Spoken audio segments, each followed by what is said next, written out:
శ్రీ గురుభ్యో నమః. శ్రీమాత్రే నమః.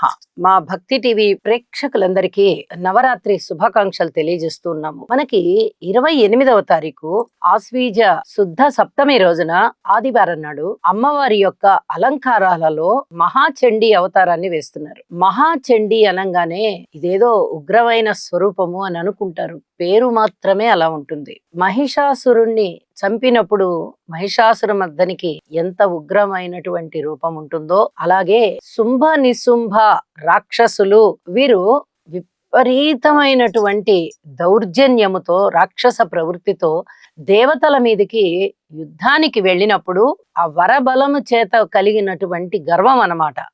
దేవతల మీద యుద్ధానికి వెళ్ళినప్పుడు అమ్మవారు చండీ అవతారంలో చండీ రూపంలో ఈ శుంభ నిశుంభులని చంపివేసి ఆ అవతారాన్ని పరిసమాప్తి చేస్తుందన్నమాట. ఏదైనా ఉగ్రస్వరూపంని దేవతలు కొలిచిన లేదా మనుషులు కొలిచిన ఆ స్తోత్ర పారాయణాలకి అమ్మ శాంతించేస్తుంది. అలాగే చండిక అవతారంలో ఉన్నటువంటి అమ్మ తన రూపాన్ని శాంతింపజేసుకుంది.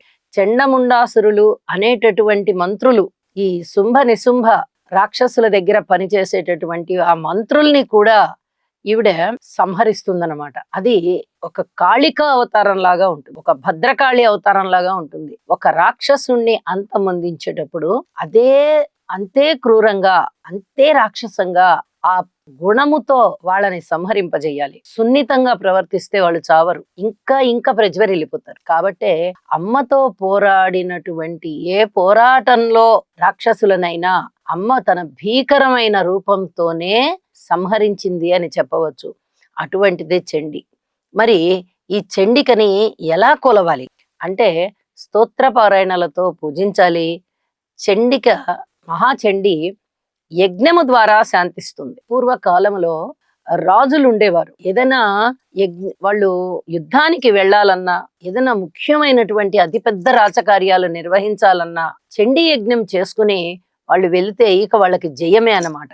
అపజయం అనేది లేదు. మహాచండి అంత గొప్పది. అంత గొప్పదైనటువంటి ఈ చండిని మనకి ఈ సంవత్సరం విశేషంగా సప్తమి రోజున అలంకరింపజేస్తున్నారు. సప్తమి తిథి అంటే 7వ రోజు వస్తుంది.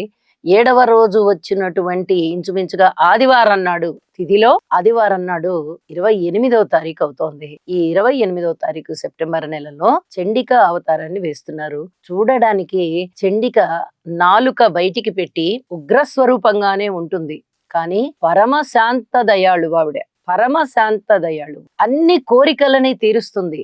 మనకి ఏ కోరిక, మనకి విజయం కావాలా విజయాన్ని ఇస్తోంది, విద్య కావాలా విద్యని ఇస్తోంది, ధనము కావాలా ధనాన్ని ఇస్తోంది, పుత్ర సంతానం కావాలా పుత్ర సంతానాన్ని ఇస్తోంది. లేదు మాకు ఏ సంతానమైనా పర్వాలేదమ్మా మాకు సంతానం కావాలి అనుకుంటున్నారా సంతానాన్ని ఇస్తుంది. ఏ కోరిక కోరినా కూడా చండీ ఇవ్వనిదంటూ ఏం లేదు. మనకి విశేషంగా చండీకి ఎక్కువ హోమాన్నే నిర్వహిస్తూ ఉంటారు. చాలా చోట్ల మన భక్తులు గ్రహించవచ్చు కూడా, గమనించవచ్చు కూడా. చండీకి ప్రత్యేకంగా పూజ అనేది ఇక ఆలయాలు ఉన్నాయి, ఎక్కడో ఒకటి ఆలయాలు ఉన్నాయి అంటే ఇక నిత్య పూజ చేస్తారు. కానీ చండీ అనంగానే యాగానికి ప్రసిద్ధి, హోమానికి ప్రసిద్ధి. చండీ యాగం చేసినా చండీ హోమము చేసుకున్నా కార్య విజయమే తప్ప అపజయం లేదు. అటువంటి గొప్ప విఖ్యాతి కలిగినటువంటి చండీ యొక్క మహాచండీదేవి యొక్క పూజలు చేసుకుని ఆ అవతారాన్ని స్తుతించి అమ్మవారి అవతారాలలో 7వ అవతారంగా మనము చండికా అమ్మవారిని అలంకరించుకొని చక్కగా స్తోత్ర పారాయణాలతో స్తుతించుకుని అమ్మవారి యొక్క ఆశీస్సులు తీసుకుందాము. యజ్ఞాన్ని మనము చేయలేకపోయినట్లయితే, యజ్ఞం నిర్వహించడం అంటే చాలా చాలా కష్టసాధ్యమైన విషయం. మరి సామాన్య ప్రజలు అంత ఆర్థిక స్తోమత కలిగి ఉన్నవారు ఉండరు, ఒక్కొక్కసారి అంతమందికి ఉండకపోవచ్చు. మరి అలాంటి వారు ఏమి చెయ్యాలి? కనీసం యజ్ఞాన్ని చూసినా సంతోషమే. ఆ యజ్ఞంలో ఏదన్నా సహాయ సహకారాలు చేసినా వారికి మంచి పుణ్యం వస్తుంది. యజ్ఞంలో ఆ యజ్ఞ భస్మాన్ని తీసుకొని ధరించినా కూడా, ఆ యజ్ఞ గుండానికి నమస్కారం చేసుకున్నా కూడా, ఆ యజ్ఞానికి చక్కగా ప్రదక్షిణాలు చేసినా కూడా, ఏ రూపకంగా మన భక్తి ప్రపత్తుల్ని అమ్మవారి ముందర ప్రదర్శించుకున్నా కూడా అద్భుతమైనటువంటి పుణ్యం మనకి లభిస్తుంది. మనము అనుకున్న కోరికలు కూడా నెరవేరుతాయి. అందరూ చేసుకుంటేనే కోరికలు నెరవేరుతాయని లేదు. అమ్మ ధనమే ఖర్చు పెట్టి నాకు ఈ పూజలు చెయ్యండి, ఈ సేవలు చెయ్యండి అని చెప్పలా. మీ భక్తిని నా ముందర పెట్టండి. నిష్కామంగా ఉండాలి ఆ భక్తి అని చెప్తోంది.